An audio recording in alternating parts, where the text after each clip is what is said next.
Rabbit Hunt Romance. It was a Wisconsin winter's day that was about to turn nasty.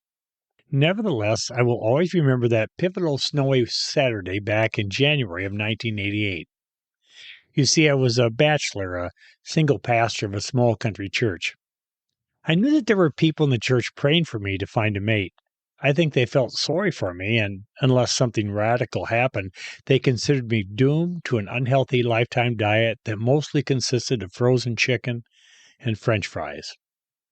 As a matter of fact, the blackened cookie sheets and warped pizza pan tins stuck in the snow outside the back of the church parsonage were visible proof of my poor eating habits, as well as a deep disdain for doing dishes.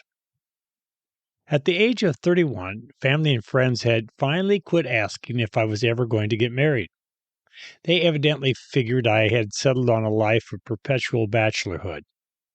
Furthermore, the odds of me taking a young lady rabbit hunting on a first date and having it develop into something serious was certainly a long shot. Now, I have to admit that Beth was not the first female that had accompanied me on a hunt. There were others that had tagged along on deer hunts or raccoon hunts. But this was my first time hunting cottontails in which I was accompanied by a young woman.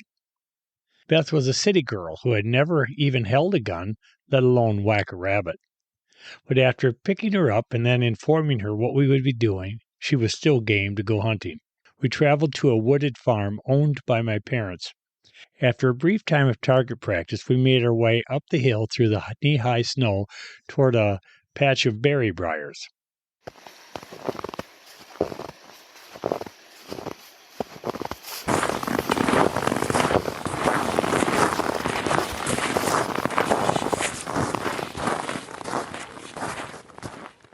We hadn't gone far when a rabbit raced up the hill and stopped.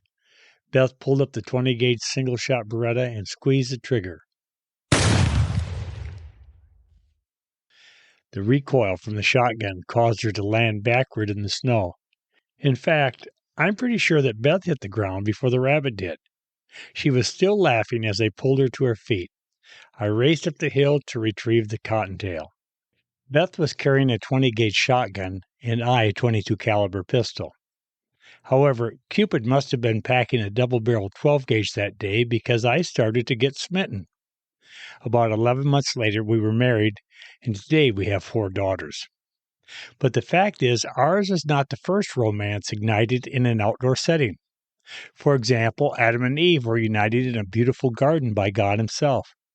One could accurately call this the first garden wedding, Genesis chapter 2.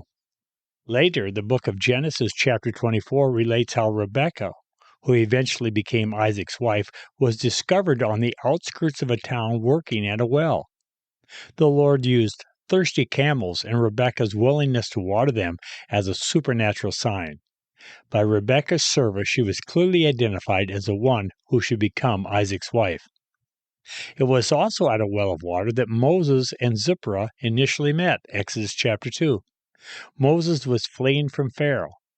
Although the outward circumstances were less than favorable, God was still in control.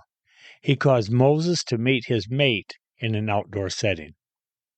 During the days when the judges ruled, a widow named Ruth from the country of Moab went out to glean grain. God was guiding, and she happened to start gleaning in a field belonging to an older eligible bachelor named Boaz, Ruth 2. And as they say, the rest is history. The Lord is not limited in how He can bring people together. God can arrange romances in remote areas, and even on a rabbit hunt if He so desires.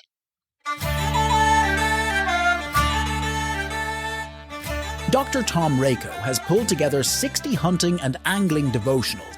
Every entry has a selected Bible passage to read, and a story or personal experience tied into the scriptural point.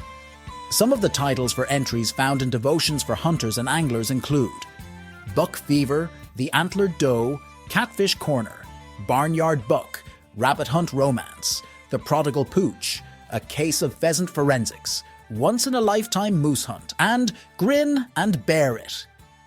You don't have to hunt or fish to enjoy this book. It's a great read for anyone, young or old. To order your copy of Devotions for Hunters and Anglers by Dr. Tom Rako, go to the Rock Dove Publications website, rockdove.com. Visit rockdove.com today.